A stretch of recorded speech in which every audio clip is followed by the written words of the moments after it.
আচ্ছা দেখো, নাউন ফ্রেজের যে ব্যাপারটা রয়েছে, তো নাউন ফ্রেজের একটা পার্টিকুলার স্ট্রাকচার রয়েছে। স্ট্রাকচারটা হচ্ছে দেখো এনপিএন।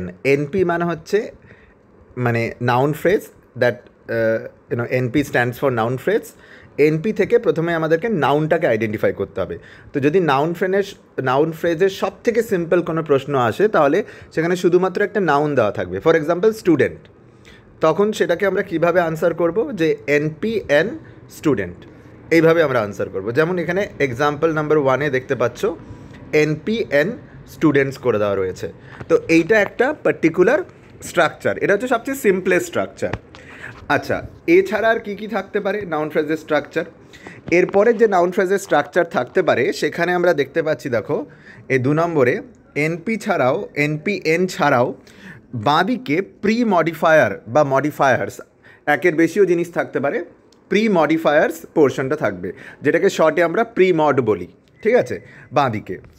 আর ডান দিকে যদি দেখো, তাহলে ডান দিকে দেখতে পাবে যে যে NPN post modifier, NPN post modifier. তাহলে এটা পোস্ট মডিফায়ার এই অংশটা হতে পারে, ঠিক আছে। তো এটা আরেকটা স্ট্রাকচার। তো একটা স্ট্রাকচার যেখানে এনপি নাউন ফ্রেজে শুধুমাত্র নাউন রয়েছে। 2 নম্বর স্ট্রাকচার যেখানে নাউন ফ্রেজে শুধুমাত্র নাউন এবং প্রি মডিফায়ার রয়েছে, যেটা বাঁদিকে। এবং 3 নম্বর নাউন ফ্রেজে এনপি ছাড়াও পোস্ট মডিফায়ার রয়েছে।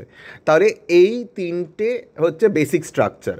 এছাড়া যেটা সবচেয়ে কমপ্লিকেটেড এবং মোস্ট কমন, যেটা পরীক্ষায় মোস্টলি আসে, সেটা হচ্ছে যে এনপিএন প্রি মডিফায়ার এবং পোস্ট মডিফায়ার দুটোই রয়েছে। মানে নাউনের ডান দিকেও রয়েছে কিছু, নাউনের বাঁ দিকেও রয়েছে। তাহলে এই স্ট্রাকচারটা হচ্ছে NPN pre modifier and post modifier, ঠিক আছে।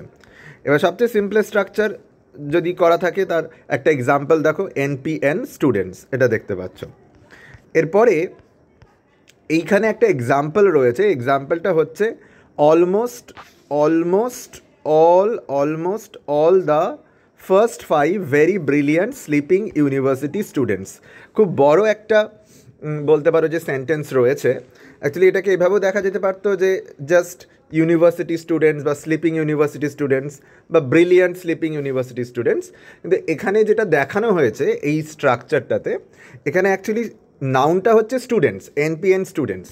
বাকি স্টুডেন্ট বাদে বাঁদিকে যে পোর্শনটা রয়েছে, সেই পোর্শনটা মানে এই অলমোস্ট থেকে শুরু করে almost all first 5 very brilliant sleeping university অবধি, এই ইউনিভার্সিটি অবধি এই পুরোটা হচ্ছে অ্যাকচুয়ালি প্রিমড, মানে প্রি মডিফায়ার।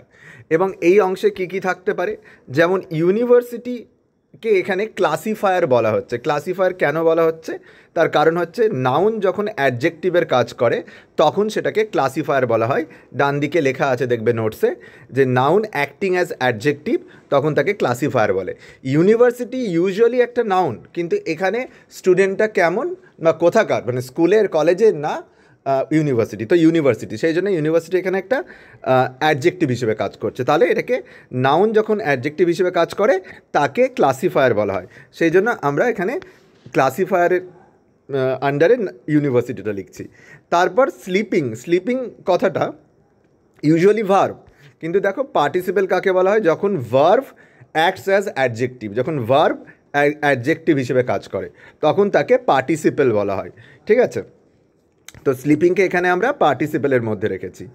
এরপরে এই যে ভেরি ব্রিলিয়ান্ট, তো আমরা অ্যাডজেক্টিভ ফ্রেজের মধ্যে অ্যাডজেক্টিভ লিখে ব্রিলিয়ান্ট লিখতে পারতাম, কিন্তু এখানে মানে ভেরি কথাটা এই ব্রিলিয়ান্স বা ব্রিলিয়ান্ট তার ইন্টেন্সিটিকে ইনক্রিজ করছে, সেই জন্য এটাকে বলা হয় যে তার ডিগ্রিকে ইনক্রিজ করছে, এটাকে ডিগ্রি অ্যাডভার্ব বা ইন্টেন্সিফায়ার বলা হয়।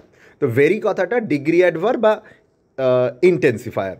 আর ব্রিলিয়ান্ট অ্যাজ ইউজুয়াল অ্যাডজেক্টিভ, এটা অ্যাডজেক্টিভ ফ্রেজের মধ্যে আসছে। এরপরে দুটো জিনিস রয়েছে। ফার্স্ট 5 কথাটা ফার্স্ট একটা পজিশনকে বোঝাচ্ছে, এবং কার্ডিনাল যেটা, সেটা একটা নাম্বারকে বোঝাচ্ছে। তো এখানে দেখো লেখা রয়েছে যে position is known as ordinal আর number is known as cardinal. আবার বলছি, position is known as ordinal, number is known as cardinal. Okay, তো পজিশন যেটা 5th এবং নাম্বার যেটা সেটা হচ্ছে অবভিয়াসলি কার্ডিনাল, ঠিক আছে, 5 যেটা রয়েছে। তো পজিশনটাকে আমরা কি বলছি, অর্ডিনাল। ফিফথ কথাটা অর্ডিনাল, ফিফথ একটা পজিশনকে বোঝাচ্ছে, এবং 5 একটা নাম্বারকে বোঝাচ্ছে, নাম্বার হচ্ছে একটা কার্ডিনাল। সেই জন্য এখানে আমরা কি লিখেছি, কার্ডিনাল হচ্ছে 5, অর্ডিনাল হচ্ছে ফার্স্ট। এরপরে আসছে ডিটারমিনার। ইউজুয়ালি আর্টিকেলটা ডিটারমিনার হয়, ডিটারমাইন করছে স্টুডেন্টকে, স্পেসিফিক ওই 5 জন স্টুডেন্ট। তো ডিটারমিনার আর্টিকেল, এআরটি আর্টিকেল, দা, এইটা লিখতে হবে। এর আগেও যদি কিছু থাকে তাকে আমরা মানে অল দা, তো সেটাকে আমরা প্রি ডিটারমিনার বলি, প্রি ডিএটি লেখা আছে। তারপর অলমোস্ট হয়ে যাচ্ছে, তো অলমোস্টটা মানে অল না, মানে অলমোস্ট মানে প্রায়, তো সেই জন্য এটাকে রেস্ট্রিক্টার বলা হয়। তো অলমোস্ট তাহলে restrictor, all predeterminer, determiner usually যে কোনো একটা আর্টিকেল, দা, অর্ডিনাল হচ্ছে পজিশন মানে ফার্স্ট, কার্ডিনাল হচ্ছে নাম্বার মানে 5, অ্যাডজেক্টিভ ফ্রেজের মধ্যে চলে আসছে ভেরি ব্রিলিয়েন্ট, তার মধ্যে অ্যাডজেক্টিভ হচ্ছে ব্রিলিয়েন্ট, আর ইন্টেন্সিফায়ার বা ডিগ্রি অ্যাডভার্ব হচ্ছে ভেরি কথাটা। স্লিপিং হচ্ছে পার্টিসিপেল, ক্লাসিফায়ার হচ্ছে ইউনিভার্সিটি। এই যে এক্সাম্পলটা, যে almost all the first 5 very brilliant sleeping university student, এইটা বেসিক্যালি নাউন ফ্রেজের সাথে, নাউন ফ্রেজের নাউন ছাড়া যে প্রিমডে যা যা থাকতে পারে ম্যাক্সিমাম অবধি, সেই সব কিছু দেখানো হয়েছে। ইউজুয়ালি এত বড় সেন্টেন্স দেওয়া হবে না, হয়তো স্লিপিং ইউনিভার্সিটি স্টুডেন্টস বা ব্রিলিয়েন্ট স্লিপিং ইউনিভার্সিটি স্টুডেন্ট বা ব্রিলিয়েন্ট ইউনিভার্সিটি স্টুডেন্টস, এই রেঞ্জের এক্সাম্পল থাকবে, এখানে সবগুলো দেখানো হয়েছে।